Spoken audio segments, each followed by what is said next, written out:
Shalom. Saudara, mari kita buka di dalam Kisah Para Rasul. Kisah Para Rasul pasal yang ke-7, judulnya pembelaan daripada Stefanus. Saudara, seperti kita tahu bahwa Stefanus pada waktu itu dihadapkan kepada orang-orang yang hendak merajam dia dengan batu. Orang-orang yang mau fitnah, orang-orang yang mau saudara membunuh dia. Tapi dalam keadaan yang seperti itu, saudara, Stefanus tidak membalas saudara dengan kemarahan. Dia tidak membalas dengan pembelaan diri. Dia tidak membalas dengan kepanikan. Tetapi Alkitab berkata bahwa wajahnya bersinar-sinar dan dia melihat kemuliaan Tuhan.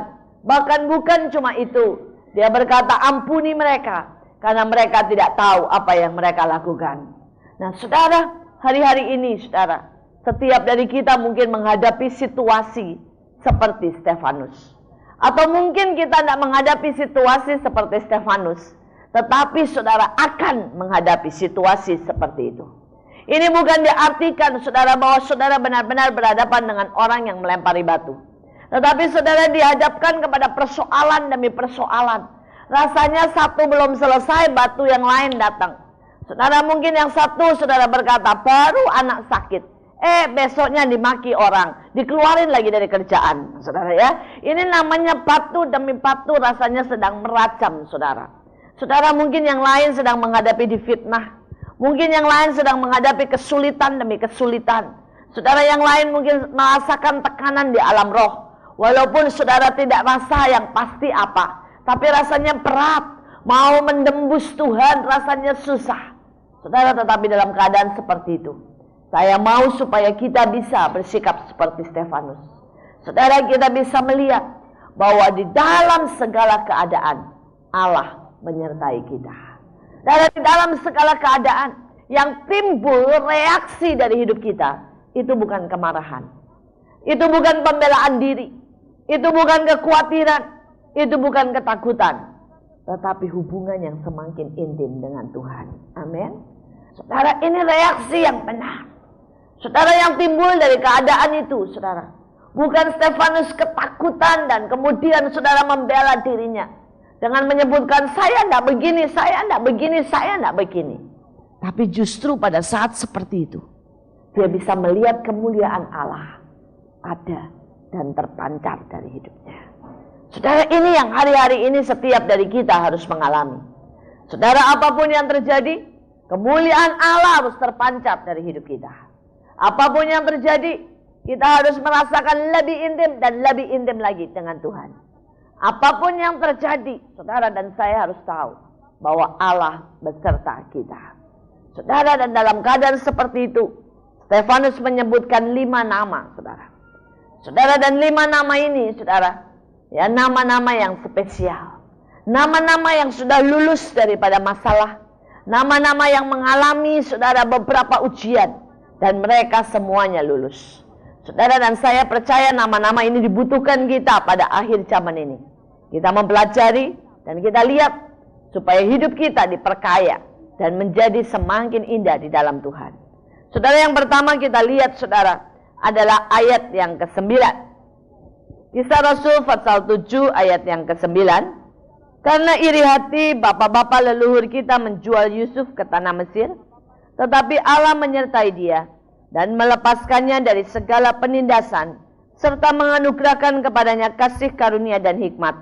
Ketika ia menghadap Firaun, Raja Mesir, Firaun mengangkatnya menjadi kuasa atas tanah Mesir dan atas seluruh istananya. Saudara, nama yang pertama yang disebut oleh Stefanus adalah Yusuf. Saudara, dan ada apa dengan Yusuf?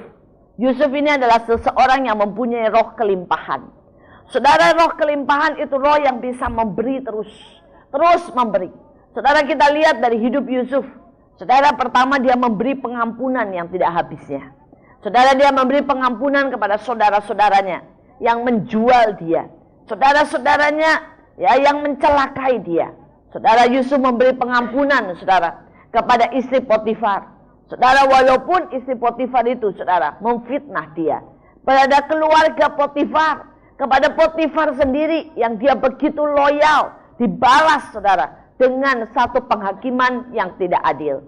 Saudara, dia memberikan pengampunan, saudara, ya, kepada orang-orang yang melupakan dia, termasuk saudara yang namanya ahli minuman.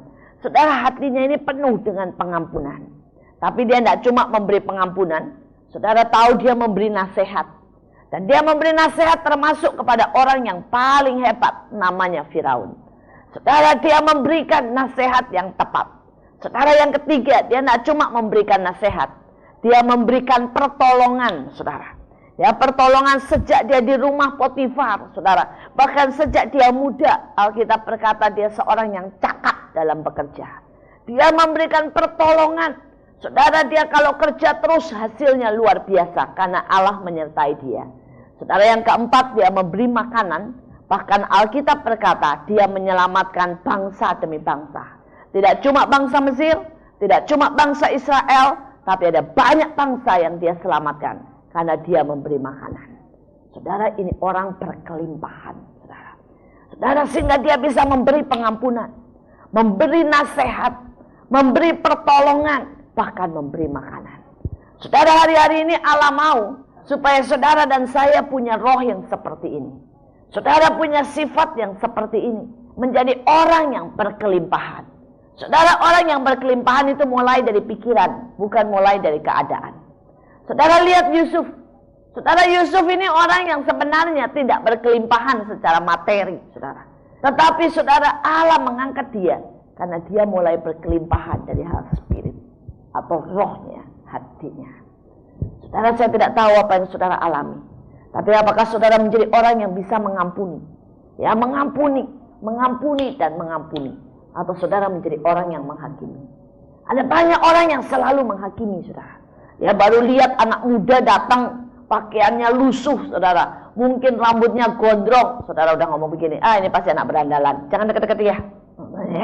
Udah percuma, jangan main-main. Saudara, orang yang seperti ini tidak pernah bawa jiwa. Orang yang seperti ini, saudara, dia membuat penghakiman demi penghakiman. Saudara, nanti lihat orang miskin, saudara bilang, pasti males, tidak mau kerja. Saudara, nanti lihat saudara anak jalanan, jangan dikasih duit. Ya, mereka pasti tidak mau sekolah, kerjanya main-main. Saudara, nanti lihat orang saudara sakit, ngomongnya gini, tidak punya iman sih, jadi tidak disembuhkan. Ini penuh dengan penghakiman. Dan orang yang penuh dengan penghakiman tidak pernah menghasilkan apa-apa. Saudara-saudara kita tidak butuh dihakimi. Saudara-saudara kita butuh dikasih. Saudara kita butuh diampuni. Saudara kita butuh diangkat. Nah, masalahnya, siapa yang mau jadi Yusuf untuk mengangkat mereka? Ya, saudara, saya punya seorang. Saudara, dia bekas narkoba, wanita. Saudara, dia ditolong, diinjili, dikabarkan tentang keselamatan. Saudara selalu menolak. Tapi saya bersyukur ada orang-orang yang punya jiwa seperti Yusuf. Walaupun dia nolak, saudara, tetap dikasih kabar terus. Tetap dikasihi. Sekali waktu, saudara, ya, Allah memukul dia dengan kena stroke, saudara. Ya, hampir semua tubuhnya itu bergetar dan kemudian tidak bisa rasa lagi. Dalam kondisi seperti itu, saudara, dia ingat semua firman yang diberitakan. Saudara, sehingga dia, saudara, akhirnya, saudara, dia menjerit kepada Tuhan. Tuhan, sudah tidak bisa apa-apa, sudah lumpuh. Dia bilang, kalau engkau hidup, tolong buat saya pulih. Tolong buat saya supaya saya sembuh. Dan setelah 3 hari dia berteriak-teriak dengan Tuhan. Allah itu Allah yang baik. Allah menyembuhkan total. Saudara, dia sehat total, sembuh, saudara. Saudara, itu cuma berjalan selama 6 bulan. Jatuh lagi ke narkoba. Saudara, kalau kita mungkin berkata, sudahlah, orang model begini kagak bisa ditolong. Tapi sekali lagi, ada orang-orang yang punya hati, saudara, yang seperti Yusuf, memberi dengan berkelimpahan. Ada orang lagi yang mendekati dia, yang mendoakan dia, menegur dia, bilang ingetin dia buat kembali ke jalan Tuhan. Saudara, dia kembali kepada narkoba beberapa saat. Saudara, Allah pukul dia lagi. Sekarang kena mah blooding, muntah-muntah, saudara ya. Saudara, keluarnya darah, saudara. Dokter sudah angkat tangan.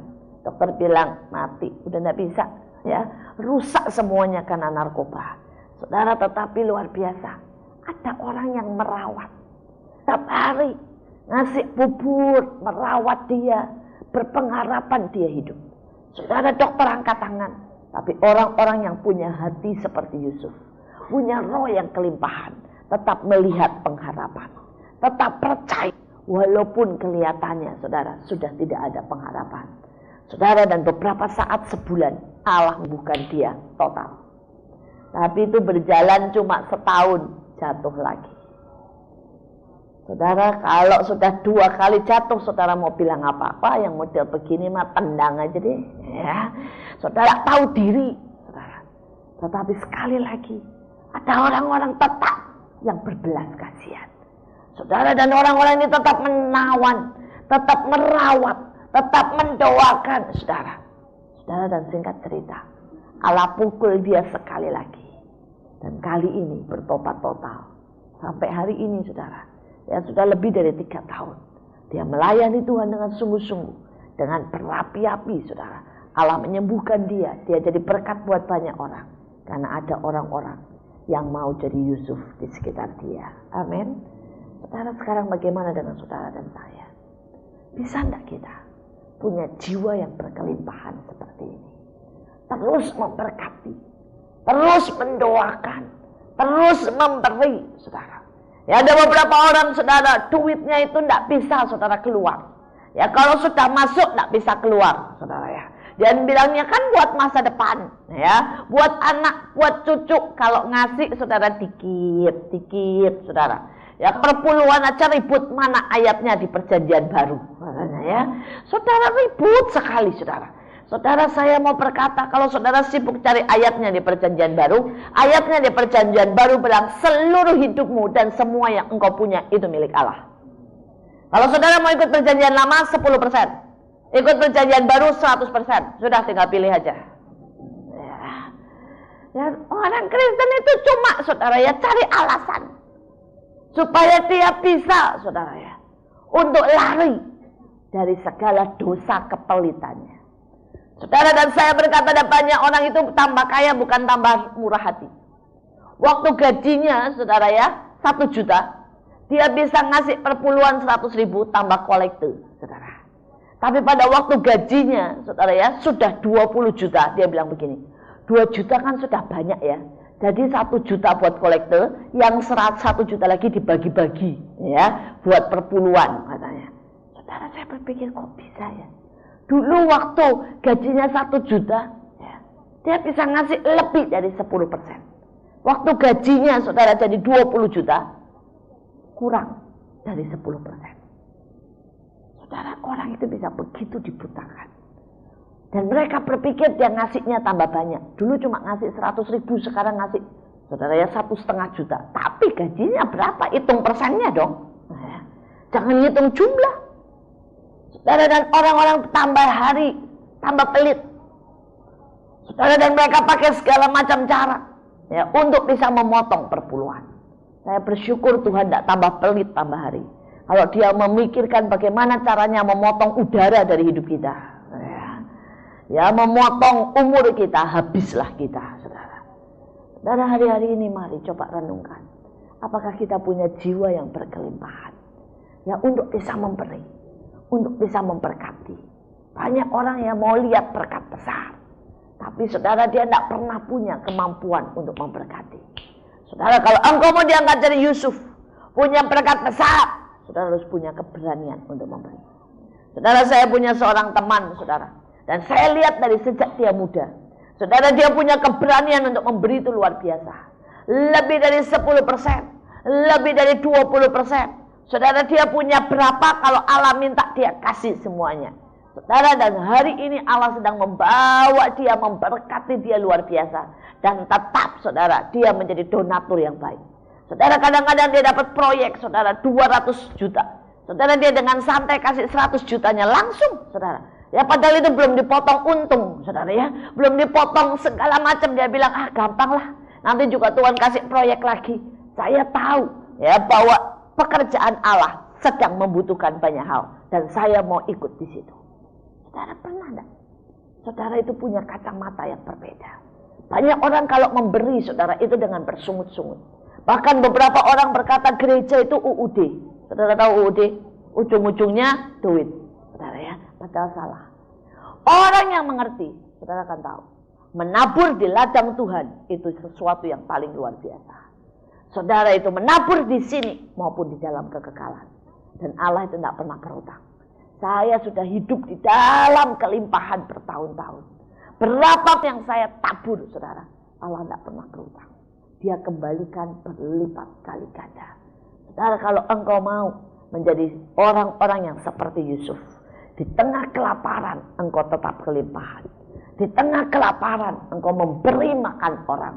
Saudara, engkau harus punya jiwa yang kelimpahan. Berani memberi, bahkan di dalam kekurangan.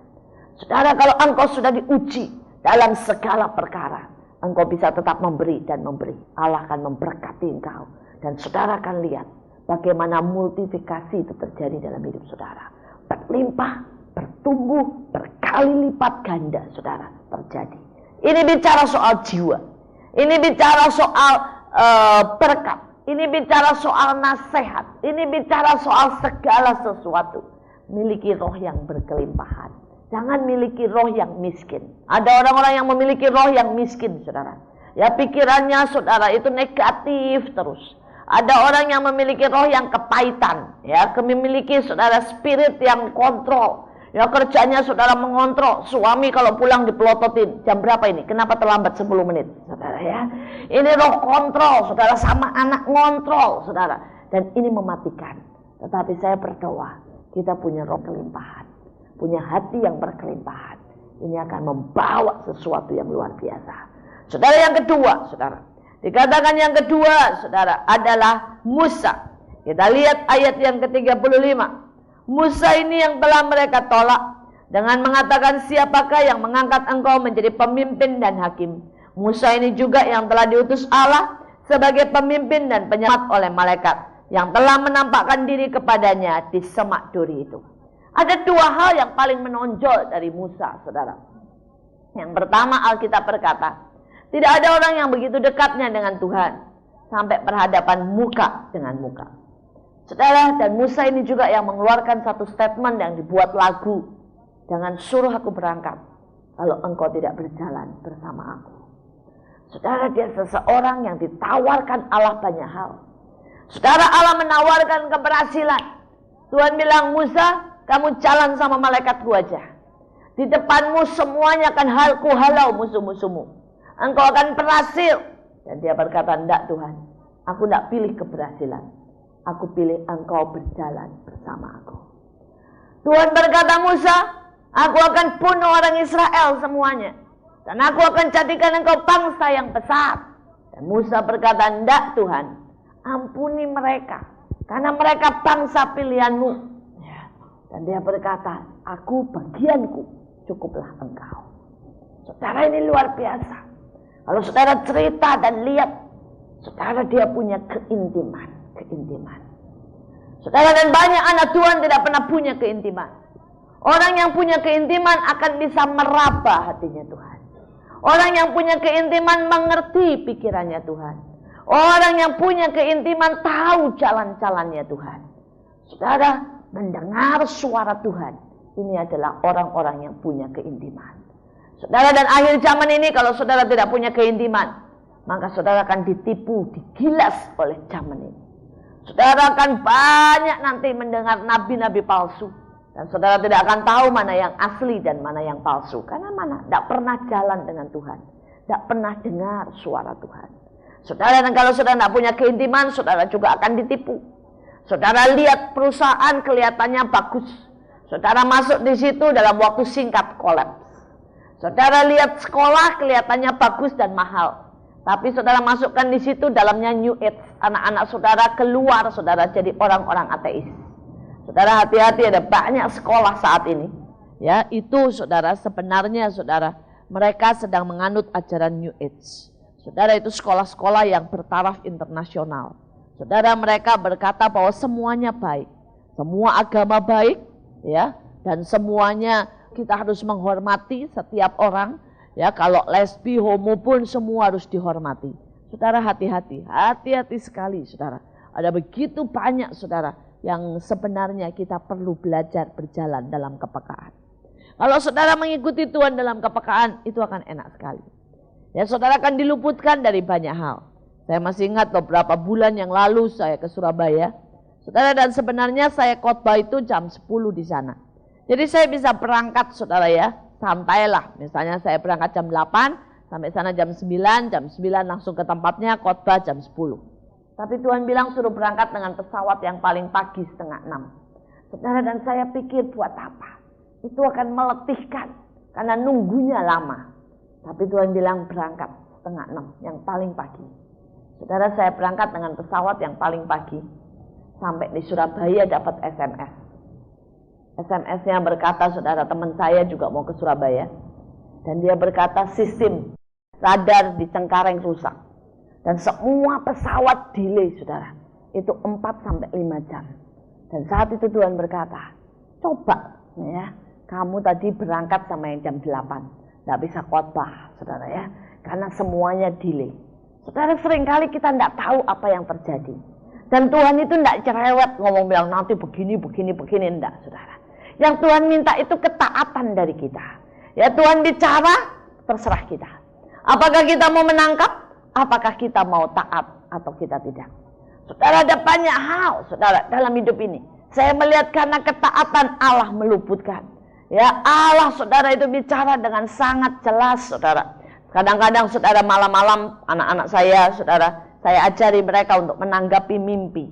Ajari mereka untuk belajar mendengarkan Tuhan, saudara. Suatu malam anak saya bangun dan berkata, "Mah, urapi saya." Saya bilang, "Kenapa?" "Saya mimpi saya ditabrak motor," dia berkata. Dan dia berkata, "Pasti iblis berusaha menyerang saya." Saya bilang, "Wah, puji Tuhan." Saudara, kami ambil minyak urapan, kami berdoa sama-sama, kami patahkan serangan kuasa-kuasa kegelapan. Saudara, dan sudah dia tidur lagi, saudara. Anak saya berangkat ke sekolah, saudara. Pulangnya dia berkata, "Waduh, mah luar biasa. Tadi saya jalan kaki." Memang dia kalau pulang dan pergi jalan kaki, saudara. Karena sekolahnya tidak jauh. Dia bilang, "Saya jalan kaki nyebrang jalanan. Tiba-tiba itu ada satu motor," dia bilang. "Itu jalannya oleng mendadak. Dan dia nyelonong." Dia bilang, "Tapi bukan nabrak saya. Padahal sudah dekat sekali lewat dari saya. Itu nabrak teman saya," dia bilang. Saudara, dan anak saya bilang, "Saya lihat itu kejadiannya persis yang tadi malam. Cuma ceritanya berbeda. Kalau tadi malam itu nabrak saya, ini beloknya jatuhnya ke sebelah yang lain." Saudara, jangan main-main. Allah itu memperingatkan kita. Allah itu melindungi kita. Urapan itu, saudara, Alkitab berkata, memutuskan kita dari kuasa-kuasa kegelapan. Mematahkan dari serangan-serangan iblis. Saudara, kalau kita belajar peka, saudara, maka kita bisa mendengar, kita bisa melihat, kita bisa mengerti hati Tuhan. Saudara, dan itu banyak, saudara, dalam banyak hal, saudara. Mari kita belajar keintiman lebih lagi. Lebih intim, saudara. Maka di dalam pelayanan juga gampang. Seringkali, saudara, kalau kita tidak punya keintiman, pelayanan itu jadi susah, sangat susah, saudara. Saudara, sekali waktu saya datang ke satu kebaktian. Kebaktian ini, saudara, dipimpin oleh seorang pemimpin pujian. Dan dia mulai nyanyikan satu lagu yang sedang ngetren waktu itu, saudara ya. Lagu Holy, tapi lagu itu holy, tapi iramanya itu jedok, pokoknya rame banget. Saudara, dan jujur saya tidak suka sama lagu itu. Karena menurut saya tidak sinkron, saudara ya. Buat saya kalau nyanyi lagu holy itu mesti yang kalem gitu, saudara ya. Jangan nyanyi lagu holy itu yang ramenya minta ampun gitu loh, saudara ya. Buat saya itu tidak sinkron, saudara. Jadi saya ini mulai ngeluh dalam hati begini. Milih kok lagu ini. Nah, saya ngomong begitu. Terus tiba-tiba itu kerasa sekali di dalam. Ya, di dalam itu Roh Kudus berkata begini. Tidak peduli kamu suka atau tidak suka. Aku suka lagu itu. Wah, saya kaget. Saya tahu, saudara, dia tidak memilih asal lagu karena sedang ngetren. Tapi, saudara, karena dia mengikuti gerakan Roh Kudus. Saya mulai sungguh-sungguh minta ampun. Dan saya mulai konsentrasi, saya mulai menyembah Tuhan walaupun iramanya ramai sekali. Dan saudara, dan pemimpin pujian ini mengulang, saudara, lagu itu 6 kali, saudara ya. Tidak ganti lagu lain, diulang 6 kali. Tiba-tiba itu hadirat Allah dari belakang itu kayak air, saudara. Itu kami semua rasain kayak gelombang air yang luar biasa. Pemimpin pujiannya langsung jatuh semua, gebrak, saudara. Singernya. Saudara, dan itu melanda sampai paling belakang. Orang jerit, nangis, saudara. Saudara, mic-nya dikasih ke saya itu khotbah dengan susah sekali karena air mata keluar terus tidak bisa berhenti. Saudara, dan kemudian saudara kuasa Tuhan itu mencengkeram, yang tidak kuat pasti jatuh, saudara, karena ada rasa tekanan yang luar biasa. Saudara, dan kami begitu diberkati, kami merasakan urapan Allah, kami merasakan betapa Allah itu dahsyat. Selesai kebaktian, saya tanya sama pemimpin pujiannya, kenapa kamu pilih lagu itu? Dan kenapa kamu ulang segitu lamanya? Saya bilang ya. Dan dia bilang, saya berdoa menyembah Tuhan. Tanya lagu apa yang Tuhan mau. Tuhan cuma kasih satu lagu. Dan Tuhan bilang, jangan nyanyikan lagu yang lain selain lagu ini. Saya belajar taat. Saudara, berani tidak kita jadi pemimpin pujian taat seperti itu? Ataukah kita berpikir, aduh Tuhan, nanti disangka apa? Ya, nyanyi lagu satu diulang 6 kali. Ya. Saudara, seringkali kita mementingkan pikiran orang lain. Kita lebih takut sama manusia daripada takut sama Tuhan. Kita lebih mementingkan apa perasaan kita daripada perasaan Tuhan. Saudara, kita lebih mementingkan, saudara ya, yang kita sedang, ya saudara, bayangkan, pikirkan daripada apa yang Tuhan pikirkan. Saudara, dan saya belajar dari situ. Kalau saudara ini belajar dalam keintiman, semuanya akan jadi mudah. Tapi kalau kita mulai mengandalkan kekuatan kita, semuanya akan kacau. Saudara, salah satunya pelepasan. Sekali waktu saya datang ke satu kebaktian, saudara. Saudara itu retret. Saudara itu sudah ada di situ, di depan itu orang teriak-teriak, tengking-tengking. Saya lihat mereka sudah keringetan, sudah loyo mukanya, udah tidak karu-karuan. Terus saya bilang sama mereka, saya tanya beberapa, ada apa ini? Ini loh Bu, dari tadi manifest. Sudah 3 jam didoain, ditengkang-tengking, nyanyi, apa juga sudah dilakuin, ya. Itu tidak bisa lepas-lepas, cerit-cerit pemuda, saudara ya, teriak-teriak, jejak-jejak. Waduh, saya lihatnya, ya kasihan juga. Orang-orang yang doain ya kasihan, saudara. Saya mulai berdoa, Tuhan, ini ada apa sih? Dan Tuhan berkata, bagaimana dia bisa lepas? Kalau dia punya landasan yang belum dibereskan. Dia punya dendam dengan ibunya. Dan dia belum bisa mengampuni. Saudara, dan saya mulai tanya sama Tuhan, Tuhan, apa yang harus dilakukan? Tuhan bilang, peluk aja. Peluk aja, salurkan kasih seorang ibu. Nanti kan lepas. Saya bilang, Tuhan, nanti dianggap apa lagi ya? Soalnya laki, saudara, anak muda, saudara. Saudara, jadi saya bilang dulu ke beberapa penatua, saya bilang, Tuhan bilang begini, ya, bapak ibu bilang apa? Terus mereka bilang, enggak apa-apa lah Bu, lakukan di depan kita kan enggak apa-apa, kita mendukung semuanya. Terus saya bilang, ya sudah, saya datengin, saya ambil saudara dari bawah, saya taruh di pundak saya peluk, saya elus-elus kepalanya, saya bilang, Tuhan, ya salurkan kasih seorang ibu. Saudara, begitu saya lakukan itu, dia mulai nangis. Dari yang ngamuk, saudara, itu mulai nangis, saudara. Dan setelah itu dia teriak, wah, lepas, saudara. Tidak ditengking, tidak diapa, lepas. Saudara, saudara, sering kali. Kenapa semuanya menjadi begitu sulit? Ya. Layanan menjadi begitu sulit. Pergumulan menjadi begitu sulit. Masalah menjadi begitu sulit, saudara. Karena kita tidak punya keintiman. Kita mencoba dengan jalan kita, dengan pikiran kita, dengan kekuatan kita. Dan itu menghasilkan kebuntuan demi kebuntuan. Kalau saya mau cerita, saya punya segudang saudara cerita. Dan saya cuma berkata satu. Keintiman menghasilkan ketaatan. Dan ketaatan menghasilkan mujizat. Selalu begitu. Di mana ada keintiman, di situ harus ada ketaatan. Di mana ada ketaatan, di situ pasti ada mujizat. Saudara, kemudian yang kedua di dalam Musa. Saudara, Musa ini terkenal dengan satu statement yang Tuhan katakan. Di seluruh muka bumi ini tidak ada seorang pun yang lemah lembut seperti Musa. Saudara, lemah lembut itu bukan lemah gemulai. Ya, saudara, Musa itu jenderal. Saudara, Musa itu memimpin 3 juta orang. Jadi kalau Musa bilang gini, halo saudara-saudara, ya, tidak ada yang dengar, saudara. Saudara, dulu tidak ada mic. Saya rasa suaranya akan menggelegar sekali. Musa itu mungkin kalau teriak, saudara ya, orang gemetar, saudara ya. Saudara, Alkitab berkata ada yang berjinah, dia cincang, saudara ya. Berarti Musa ini, wah saudara, jago main pedang, jago berperang. Tapi Alkitab berkata, Dia itu punya hati yang lemah lembut. Jadi apa? Lemah lembut adalah kerelaan kita untuk mengikuti Tuhan dan untuk dibentuk seperti yang Tuhan mau. Saudara, ada banyak dari kita tidak punya kerelaan untuk mengikuti Tuhan dan untuk menjadi seperti yang Tuhan mau. Ya, banyak orang mau kalau jadi pemimpin pujian, ya. Banyak orang mau jadi pemain musik, apalagi jadi pengkhotbah, banyak yang mau. Tapi coba Tuhan bilang, aku mau engkau besuk dari rumah sakit yang paling rendah, di kelas 4 itu loh. Ya, yang banyak saudara orang-orang yang panas, datangin satu persatu, doakan. Wah, enggak mau Tuhan. Ya, nanti disangka aneh lagi. Ya. Nah, saya ngapain di situ panas? Nanti dibilang lagi pengkristenan. Nggak mau. Kenapa saudara? Karena kita mau yang kita suka, tapi kita tidak mau apa yang kita tidak suka. Saudara, mungkin yang satu Tuhan berkata, nah itu di tabungan masih ada 200 juta. Kasih 100 juta sana buat pelayanan. Tidak bisa Tuhan. Ini masa depanku. Ya, ini tabungan buat masa tua pensiunku. Kalau yang kita suka, yang kita tidak suka, tidak bisa.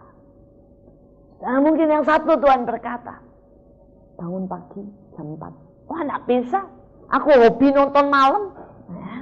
Tidur baru jam 1. Ya. Kita punya begitu banyak hal. Sehingga akibatnya Tuhan tidak pernah bisa bentuk kita. Belum lagi kalau Tuhan berurusan dengan karakter kita. Tuhan bilang itu loh yang suka marah-marah dibuang. Wah, tidak bisa Tuhan, dari sononya begini. Kalau saya tidak marah ya istri saya ngelunjak. Ada aja alasannya. Saudara, beberapa suami saya tahu dan kenal Tuhan mulai berkata, kamu harus belajar lebih mengasihi istrimu. Dia bilang, memangnya film India. Ya, mengasihi, pokoknya saya tidak macam-macam kan sudah. Ya. Saudara, kenapa? Karena kita tidak pernah mau dibentuk seperti yang Tuhan mau. Kita merasa diri kita sudah cukup baik, saudara. Kita merasa saudara bahwa kita sudah jadi seperti yang kita mau. Tapi saya mau berkata setiap hari, kita harus dibentuk dan kita harus mau jadi seperti yang Tuhan mau. Saudara, pada waktu Tuhan menawarkan saya pelayanan di Mahanaim, buat anak-anak jalanan, buat orang-orang yang tidak mampu buruh cuci. Saudara, saat itu saudara, kami menghadapi begitu banyak hal. Ada orang yang melempari batu rumah kami dan beberapa rumah singgah yang dipakai, saudara. Melempari kotoran, ya, kotoran anjing, kucing, bahkan manusia. Saudara, kami diteror dengan segala macam. Tapi Allah memberkati dengan pertambahan jiwa-jiwa, makin hari makin banyak. Saudara, luar biasa, Allah terus memberkati dengan pertambahan jiwa-jiwa. Nah, saudara, kemudian saya pernah bertanya, Tuhan, kenapa sih kamu percayakan pelayanan ini kepada saya? Seharusnya lebih pantas pelayanan seperti ini dipercayakan kepada pria. Ya, yang bisa menangani, karena jemaatnya ribuan, saudara. Dan menghadapi begitu banyak hal. Menghadapi polisi, tentara, dukun, saudara. Dan Tuhan jawab, karena saya memanggil dan menawarkan pelayanan ini kepada banyak orang. Ada begitu banyak pria, hamba-hambaku, yang aku tawarkan. Tapi mereka terlalu banyak pertimbangan. Mereka tidak mau, mereka menolak. Saudara, banyak yang mau jadi pendeta buat orang kaya. Tapi kalau menjadi hamba Tuhan, gembala buat orang miskin, tidak ada yang mau. Saudara ya. Saudara, kalau jemaatnya 1000 orang kaya, saudara ya, itu luar biasa, saudara. Penghasilannya berapa, saudara ya. Tapi kalau saudara punya jemaat, saudara, ya, orang miskin semuanya, pengeluarannya yang luar biasa, saudara ya. Saudara, setiap bulan kami membutuhkan, saudara, buat operasional, ya, 12 rumah singgah. Saudara, dan kami memberi mereka makan. Acara kami dari Senin sampai Jumat, saudara, memberi pelajaran tambahan, beasiswa. Kami membutuhkan 300 juta setiap bulannya. Saudara, itu pengeluaran, bukan pemasukan, saudara. Ya, tapi saya tahu, kalau Tuhan yang mau, Tuhan yang akan mencukupkan. Saudara, Tuhan yang akan memberikan. Dan pelayanan ini sudah lebih dari 5 tahun. Dan Allah tidak pernah berutang. Dia terus memberikan berkatnya. Ada tempat kami ada kurang lebih 5.000 orang, saudara. Ya, dan kami memberi mereka makan, memberikan bantuan beasiswa, sembako, dokter, saudara. Dan kami lihat Allah mencukupi kami.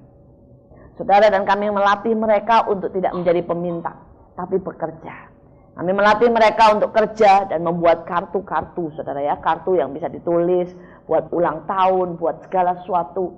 Saudara, dan kartu-kartu ini, saudara, membuat mereka biaya buat sekolah mereka.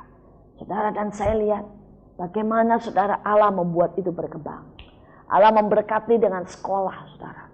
Ya, dan saya berkata sungguh, kalau kita itu mau lembut untuk dibawa kemana saja, maka Allah itu akan memberi kita kekuatan. Tapi Allah perlu orang-orang yang mau lembut, orang yang rela, orang yang mau melakukan apa yang Tuhan mau. Saudara, yang ketiga, setelah Musa, saudara, maka kita akan sampai kepada zaman yang lain. Ayat 45.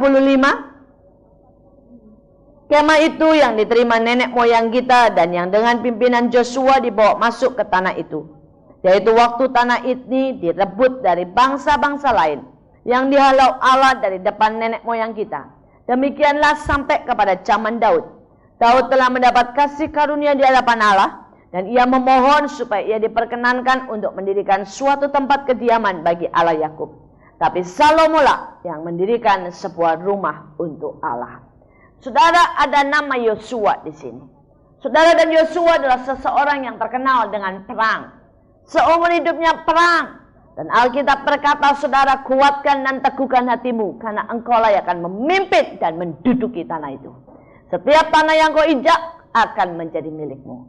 Saudara, dalam hidup ini tidak cukup cuma keintiman, tidak cukup saudara cuma kelembutan, tidak cukup saudara ya cuma punya roh yang murah. Saudara juga harus bisa berperang. Saudara, ada banyak musuh, tapi ingat, musuh kita bukan mertua, saudara ya. Musuh kita bukan tetangga, saudara. Musuh kita bukan, saudara ya, orang di gereja kita, bukan. Saudara, musuh kita itu yang pertama, saudara, adalah iblis. Roh-roh penguasa di udara. Ada banyak anak Tuhan tak pernah berurusan dengan iblis. Hidupnya ditekan, ya, hidupnya di atas ini, saudara, rasanya berat, tapi dia tidak pernah berkata, dalam nama Yesus pergi. Kalau saudara pernah baca bukunya Kenneth Hagin, dia doa tidak bisa nembus. Dia doa rasanya berat, tiap bangun pagi rasanya badan sakit semua berat. Saudara, dan kemudian dia bilang, ada apa sih Tuhan? Dia lihat ada iblis ya bergerak di atasnya yang menghalangi antara dia dengan Tuhan.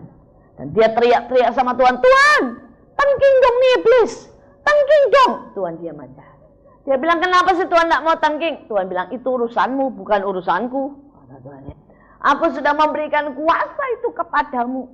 Alkitab berkata, injak ulat dalam nama Yesus. Biarlah iblis ditaruh di bawah kakimu. Tapi kalau engkau tidak menggunakan otoritas itu, maka iblis akan merajalela dalam hidupmu. Saudara, dan dia berkata, dalam nama Yesus pergi. Dia langsung melihat langit terbuka. Dan Allah bisa bersinar. Dia merasakan sungguh hadirat Allah. Saudara, banyak orang tidak menggunakan otoritasnya. Saudara, dia biarkan iblis menguasai hidupnya, menginjak-injak dia. Saudara, ada satu peribahasa yang berkata, kita tidak bisa larang burung, saudara ya, terbang di atas kita. Tapi saudara, satu kebodohan kalau membiarkan burung bersarang di atas kepala kita. Saudara, dan banyak orang Kristen seperti itu. Saudara, karena dia pikir burung selalu ada, dia pikir iblis selalu ada, maka dia, saudara, membiarkan iblis bersarang juga, saudara, di atas kepalanya. Saudara, iblis mulai memasukkan segala pikiran yang buruk. Saudara, iblis mengganggu keluarganya. Iblis mengganggu semuanya. Tetapi dia diam saja. Ini kebodohan, saudara.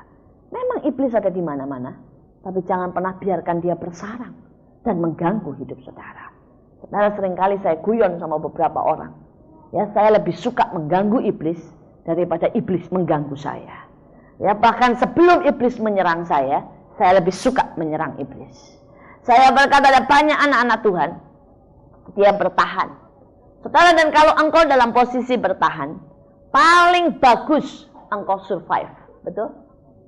Tapi kalau engkau menyerang, saudara, ya, paling jelek, saudara, engkau survive.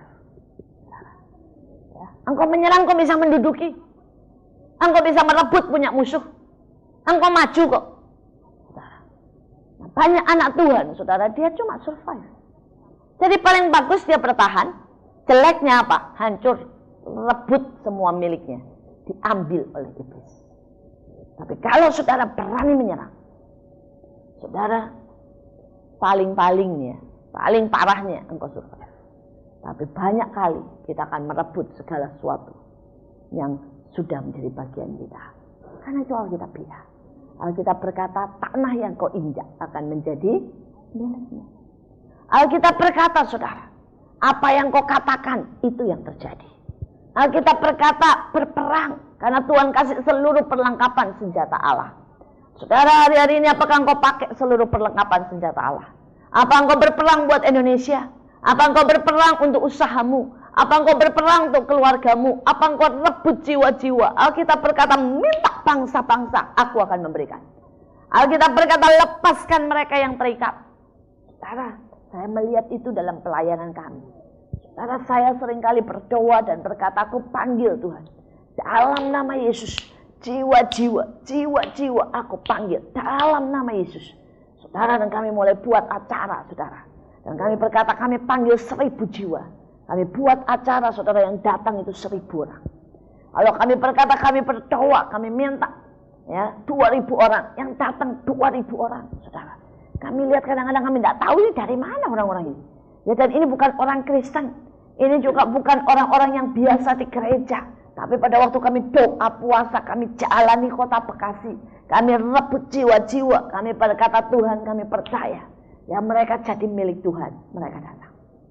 Saudara, dan kalau saya lihat, saya benar-benar berkata, wah, Allah itu luar biasa. Saudara, pada sekali waktu, ada beberapa guru agama datang, saudara. Saya ingat sekali nubuatan mereka. Saudara, Alkitab berkata, orang-orang fasik itu bisa bernubuat, saudara. Ya, salah satunya adalah Kayafas. Saudara lihat? Saudara, pada waktu itu Kayafas bilang begini. Lebih baik satu orang mati, asal yang lain diselamatkan. Dan Alkitab berkata, dia tidak tahu, tapi dia sedang bernubuat. Saudara, ayam bisa berkokok. Dan itu menyadarkan saudara Petrus. Saudara, keledai bisa bicara. Jadi jangan berpikir orang fasik tidak bisa bernubuat. Saudara, kalau kita mulai berani, saudara, ya, mulai berjalan, saudara. Saudara, hari-hari ini saya kembali mengingat semuanya janji-janji Tuhan. Dan saya sedang berkata, Tuhan, aku tetap menunggu. Saudara, saya pegang satu, saya berkata, saya percaya sesuai dengan Yesaya bahwa bangsa bisa dilahirkan dalam satu hari. Saya berkata, saya percaya kalau anak-anak Tuhan cukup berdoa, anak-anak cukup bertempur, anak-anak Tuhan cukup militan, maka bangsa ini bisa dilahirkan, saudara. Saudara, bangsa ini akan bertekuk lutut dan mengaku bahwa Yesus itu Tuhan. Amin. Ini waktunya. Jangan jadi anak Tuhan yang pasif. Jangan jadi anak Tuhan yang cuma mikirin, besok makan apa ya? Pacar saya siapa ya? Saudara, Allah kasih pasti, saudara ya. Tapi pikirannya itu cuma yang begitu aja, saudara. Makan nasi, saudara ya. Saudara, kemudian pacar dapat, saudara. Kemudian ibu-ibu ada yang ribut hanya karena anaknya dapat 7 dijiwitin, saudara ya. Saudara diomelin, aduh saudara nanti ya saudara kalau universitas atau kalau nanti dia cari kerja juga tidak ditanyain rapotnya SD dapat berapa 7 gitu. Tidak ada yang nanya, saudara ya. Saudara, seringkali saudara ibu-ibu, bapak-bapak, saudara sibuk untuk hal-hal yang sangat tidak penting. Saya punya anak, saudara ya. Saya bukan tidak punya anak, saya punya anak, saudara. Tapi saya tahu fokus mata saya kemana. Ya. Saya bilang sama anak saya, ya mama tidak peduli kok. Kamu dapat angka ya 7, 8, 9 tidak masalah.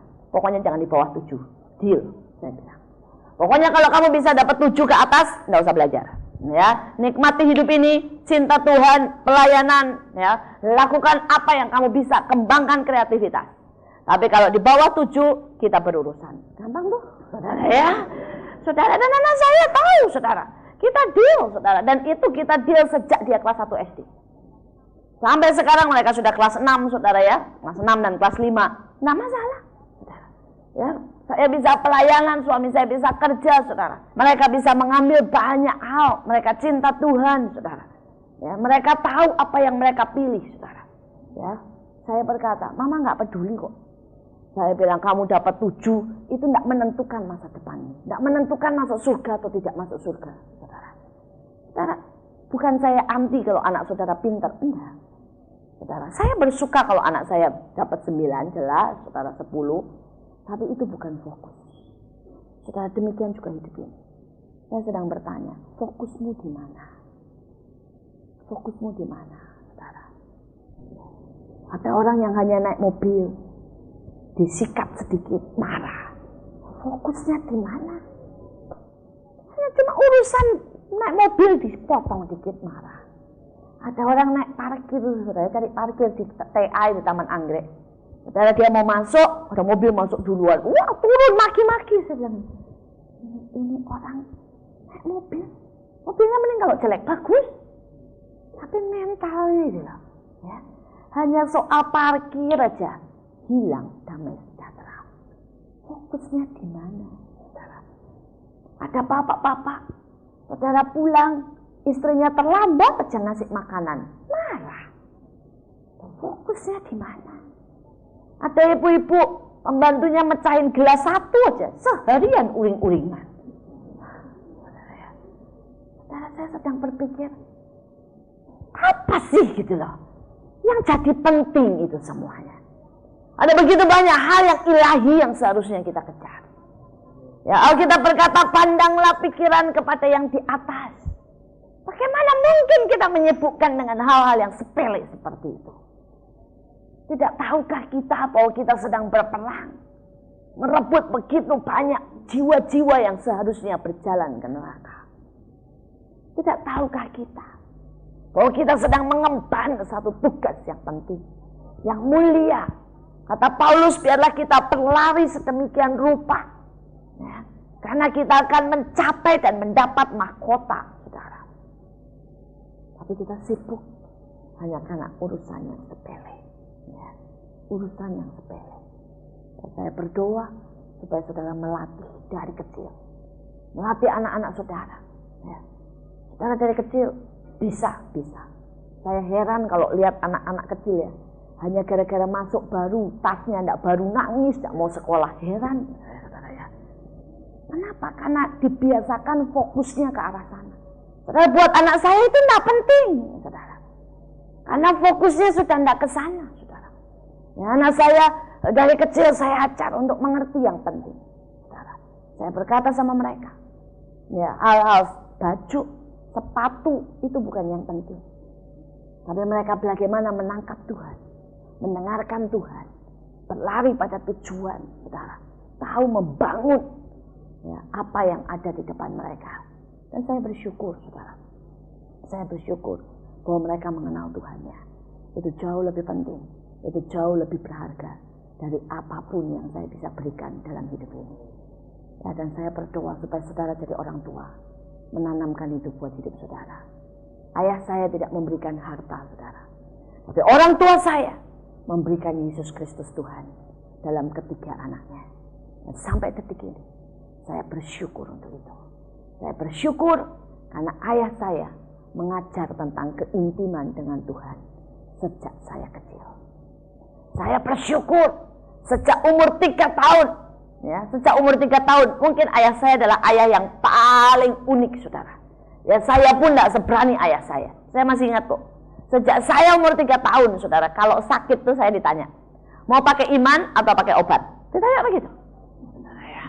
Terus kalau saya bilang pakai iman, saudara, ayah saya bilang, bagus, contohnya ya, enggak usah obat. Tambah parah seperti apa, ayah saya bilang, enggak apa-apa, terus berdoa, pasti ya Tuhan buat sesuatu. Saya pernah nanya, kalau mati gimana? Bagus, masuk surga, lebih enak, katanya ya. Saudara, itu ayah saya. Saudara, dia seperti itu, serius, saudara. Dan saya bukan tidak pernah menghadapi hal-hal yang gawat. Saya pernah kena meningitis. Saya pernah kena kanker di ibu jari saya. Saudara, dan semua Allah sembuhkan dengan mujizat. Saudara, saya bersyukur. Saudara, saya masih ingat pada waktu saya umur 7 tahun. Saya bilang, Pak, ya saya pengen baju karena semua Natal pakai baju model Cinderella. Ayah saya dengan santai bilang, minta aja sama Tuhan. Kalau papa sih tidak mau beliin. Saya minta. Saudara, ya. Dan dia bilang, kamu percaya kan Tuhan bisa beliin Saya bilang percaya. Ya sudah, itu bagus buat kamu, perjalanan iman. Saudara, dan saya lihat bagaimana Allah memberikan itu. Saya berdoa, Allah beri dari Singapura, orang bawain buat saya. Saudara, itu terus. Dan saya bersyukur untuk perjalanan iman ya, yang Allah berikan dalam hidup saya. Saudara, karena itu sejak kecil kami tahu fokus kami. Kami tahu fokus kami bukan sekedar dunia ini, tapi fokus kami tahu ada sesuatu yang kekal, ada sesuatu yang kekal. Dan itu yang saya rindu saudara punya, dan mewariskan itu kepada anak-anak saudara. Karena itu tidak mungkin bisa saudara wariskan kalau saudara dan saya belum punya. Saudara, dan setelah itu dikatakan sampailah pada zaman Daud. Daud ini seorang penyembah yang sesungguhnya. Alkitab berkata 7 kali dalam sehari Daud ini memuji dan menyembah Tuhan. Saudara, di dalam Alkitab, saudara, penyembah itu dibangun, saudara, dari kerup. Ciri atau lambang penyembah itu dibangun dari kerup. Saudara, kerup yang dari emas murni dan saling persatuan. Saudara, itu lambang. Saudara ya, itu lambang, saudara, pertama dari kemurnian. Yang kedua, itu lambang dari kerendahan hati dan persatuan. Kerup itu saling menundukkan diri dan sayapnya saling bersatu. Saudara, hari-hari ini kita butuh sekali yang namanya kemurnian. Seringkali hati kita ini tidak murni, saudara. Ya, kita jatuh dalam kemunafikan. Di depan senyum, di dalam hati sebel sekali. Ya. Saudara, kemurnian itu seringkali kita bicara motivasi. Ngasih persembahan. Tapi mikirnya, saudara ya, saya mau ngasih persembahan lah, ya. Kalau enggak nanti dilihat orang enggak enak, saudara ya. Ini bukan karena Tuhan, motivasinya tidak benar, saudara. Pelayanan, tapi rutinitas, saudara ya. Saudara, ini semuanya, saudara, dibilang kehilangan kemurnian, kehilangan kemurnian. Saudara, kemudian bisa bicara banyak hal, saudara. Saudara, saya masih ingat tentang kemurnian yang Tuhan bongkar dan tunjukkan dalam hati saya. Bahwa hati ini seringkali tidak murni, saudara, dalam segala perkara. Saudara, saya dulu pernah datang ke satu KKR, diundang, saudara, dalam satu KKR ini dulu sekali, saudara ya. Waktu saya, orang-orang belum tahu muka saya. Saudara, dan saya datang di sebuah KKR karena menggantikan, saudara, seorang hamba Tuhan. Saudara, KKR itu kurang lebih buat 3.000 orang. Dan saudara, harusnya dibawakan oleh seorang hamba Tuhan senior, tapi dia sakit asam urat. Jadi saudara, 2 hari orangnya mulai cari, tidak dapat. Akhirnya kurang 1 hari dia telepon saya. Dan kebetulan saya kosong, dan memang waktu itu saya masih kosong. Rata-rata, saudara ya, saya seminggu cuma pelayanan sekali. Jadi kosongnya lebih banyak, saudara, daripada isinya, lain dengan sekarang. Nah, saudara, waktu itu saudara saya bilang langsung oke. Begitu saya datang, saudara, ke sana, orang belum tahu wajah saya. Itu panitia sedang rapat. Dan saya dengar sekali mereka berkata begini, kenapa hamba Tuhan perempuan? Tidak ada hamba Tuhan perempuan yang bisa diurapi dengan luar biasa.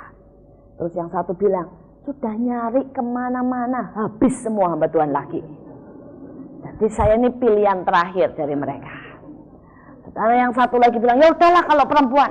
Tapi kenapa yang baru? Ya kenapa tidak yang tua yang sudah senior? Sekali lagi mereka bilang, habis, katanya ya. Saudara, pokoknya yang lain tidak ada yang bisa kecuali dia. Ini pilihan terakhir yang ada, katanya saudara.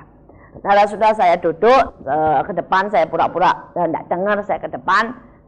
Saudara, dan di depan saya doa mati-matian. Saya ikat segala roh-roh, saya berdoa kencang. Saya minta supaya Allah hadir, saya minta ada lawatan. Tiba-tiba Roh Kudus ngomong begini, kenapa sih hari ini kamu berdoanya semangat sekali? Dan kalau Roh Kudus nanya itu bukan karena dia tidak tahu. Karena saya tidak mengenal hati saya sendiri. Dan saya masih jawab begini loh. Supaya umatmu tahu siapa engkau. Dan Roh Kudus jawab, mereka tahu saya. Tapi mereka tidak tahu siapa kamu. Saudara, saudara tahu. Doa itu bisa kelihatan begitu rohani. Sebenarnya saya tidak sedang berdoa supaya lawatan Tuhan datang menjamah mereka. Saya tidak sedang berdoa sebenarnya. Ya, supaya kuasa Allah dinyatakan dan Allah dimuliakan. Saya sebenarnya sedang berdoa begini. Tuhan, buat pertunjukan yang dahsyat supaya pulang saya bisa berkata, ada hamba Tuhan perempuan yang diurapi toh. Itu yang saya mau buktikan. Saya sedang mau berkata, Tuhan buat yang ajaib supaya saya pulang berkata, saya ini bukan pilihan terakhir yang salah, tapi saya pilihan terakhir yang lumayan. Saudara, orang itu bisa begitu tidak murni di dalam. Saudara, tak murni. Tapi seringkali kita menutupi banyak hal. Saya suka dengar orang berkata, Tuhan berkati aku jadikan donatur. Nanti aku kasih 20% buat Tuhan. Dalam hati bilang aja pengen kaya. Ya. Kalau mau jadi donatur cuma ngasih 20% rugi. Saudara ya. Saudara, itu cuma doa yang kembali saudara diselubungi dengan begitu banyak hal. Saudara, ya. Saudara coba biarkan hatimu ini dibongkar oleh Tuhan. Saya kadang-kadang dengar khotbah-khotbah saudara, yang dengan jelas tidak murni, maaf kata. Kenapa khotbah sih? Khotbah tapi nembakin pendeta lain. Saudara ya. Saudara khotbah tapi sedang menjelekkan pendeta lain. Banyak. Saudara, dan hari-hari ini Allah berkata dia mencari penyembah yang benar. Apalagi kalau engkau menyanyi di depan sebagai pemimpin pujian, pemain musik. Saudara, itu roh show sangat-sangat mengintai di mana-mana. Sehingga seringkali kita nyanyi bukan buat Tuhan lagi, buat show. Semakin besar, saudara ya, orang yang datang, spirit untuk show, spirit untuk menunjukkan betapa bagusnya suaramu, betapa penuhnya engkau diurapi, betapa bagusnya permainanmu, itu akan sangat kuat. Saudara, hati-hati, jaga kemurnian, jaga kemurnian. Saya tahu karena saya sering berdiri di situ, dan saya sering sekali terkontaminasi dengan spirit. Tidak ada seorang pun, saudara, yang bisa kebal terhadap dosa. Tapi yang sebagian tidak sadar, yang sebagian sadar. Hanya itu persoalannya. Dan saya berdoa supaya saudara dan saya menjadi orang yang sadar. Kita bisa bertobat dan kita bisa, saudara, dipulihkan. Ya. Saudara, dan dikatakan di situ ada kerendahan hati. Saudara, untuk dimurnikan, saudara butuh kerendahan hati untuk bertobat. Di situ ada persatuan. Karena di mana ada kerendahan hati, di situ pasti ada persatuan. Ya, suami istri bisa bersatu, anak-anak semua bisa bersatu. Kalau ada kerendahan hati. Saudara, saya punya 2 anak laki-laki. Bedanya tidak banyak, saudara ya. Saudara, sifat mereka bumi langit, saudara. Tapi saya mengerti dan belajar sesuatu dari mereka. Saudara, sekali waktu saudara mereka main permainan yang baru, dan itu ada 2 tim. Terus kemudian anak saya yang besar itu tarik, saudara. Tarik temennya dan dia bilang begini. Biarin, adiknya namanya Joshua. Ya, dia bilang ini, biarin kelompoknya Joshua menang dulu 2 kali. Baru kita main sungguhan, katanya ya. Supaya habis itu baru kita main sungguhan. Ya, biarin mereka menang dulu 2 kali. Terus temennya nanya, "Memangnya kenapa?" Terus dia bilang, "Adikku itu begitu," katanya ya. "Kalau belum apa-apa kalah, berhenti main nanti dia," katanya ya. Saudara, dia tahu, saudara, bahwa adiknya itu suka begitu, saudara ya. Kalau dia merasa bahwa dia tidak bisa menguasai permainan itu, sudah dia main yang lain, saudara. Dan dia berpikir kalau adiknya senang untuk menang, ya sudahlah, gitu ya. Biar dia menang dulu deh, ya nanti baru kita main belakangan. Dan kemudian teman-temannya bilang, "Nanti dia suka dong menang." Ya memang dia suka menang, tapi namanya juga kan permainan, katanya ya. Tidak apa-apa lah menang, yang penting kita bisa main senang, katanya ya. Saudara, saya belajar. Saudara, ini anak masih kecil, saudara ya. Ya umurnya 10 tahun waktu itu. Tapi saya melihat, saudara, untuk persatuan kita harus membiarkan orang lain menang, betul? Tapi seringkali kita tidak mau untuk membuat orang lain menang, saudara. Kita mau berkata, saudara ya, kita harus yang selalu menang. Pendapat kita yang harus selalu betul, saudara ya. Kita yang selalu, saudara, ya, harus didengarkan, dimengerti, didahulukan, saudara. Padahal untuk membuat satu persatuan, kita harus bisa belajar berkata, kalau dia suka menang, biarinlah menang duluan. Ya, tidak apa-apa, saudara. Saudara sebaliknya, saudara.